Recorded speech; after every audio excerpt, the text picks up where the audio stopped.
üles sõits. Tagasi. Ja, sentimeeter. Okei.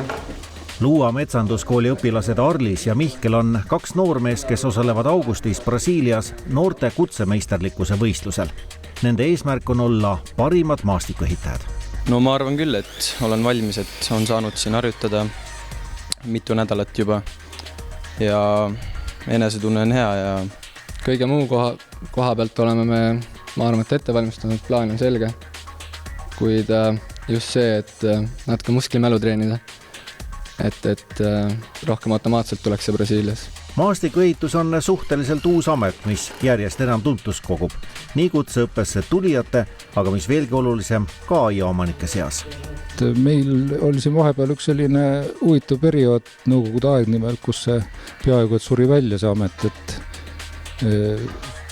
nendes maades, kus see kultuur on nagu paremini säilinud, on siin tegelikult võiks ju vanast Roomast alata, kus on aiakultuur olnud ja ilmselt on ka olnud siis maastikuehitajad, eks.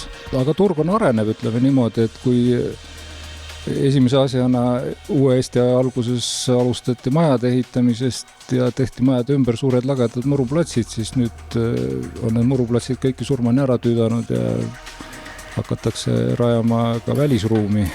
See pole just odav töö. Materjal maksab ja töö maksab. Ühte kallist hinda ma tean, et hinnad on kokkuleppe küsimused, et materjalile lisandub töö, aga iga kord siis see kalkulatsioon tuleb uuesti teha ja sellist keskmist hinda ma ei oska öelda, aga küll ma võin öelda, et üks kallimaid aedu, mida mina tean, on tehtud 400 eurot ruutmeeter. See ei ole küll Eestis tehtud, aga selline on, ütleme siis, hinnalagi ma pakun.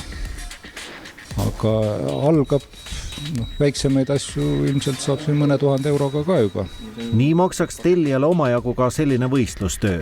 Väikesele alale ehitatakse jõeke, 3 erinevat terrassi, puud, erinevad tasapinnad. Materjalikulugi on suur. Töörahaks ütlevad noormehed, et praegu kutsekoolis olles ei saaks nad täistöömehe hinda küsida. Seega teeksid nad selle eratellijale odavalt. 3000 eurot kuskil võiks see kindlasti maksta. Materjalgi maksaks veel 1000 lisaks. Umbes 3000 eurot kulub ka harjutamiseks. Jah, see ongi väga kallis.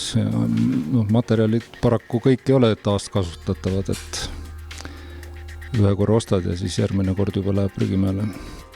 Eestis sõidavad Worldskillsile ka tistler, plaati ja IT-spetsialist, veebidisainer, mehhatroonikud, restorani teenindaja ning loomulikult selle loo kangelased maastikuehitajad. Võistluskogemusi on noored saanud muulgas kodustelt Eesti kutsemeistrivõistlustelt, mille korraldamist toetas Euroopa Liit. Nagu on Euroopa Liit toetanud ka õppekavade uuendamist ja kaasajastamist ning juhendajate õpetajate täiendkoolitust.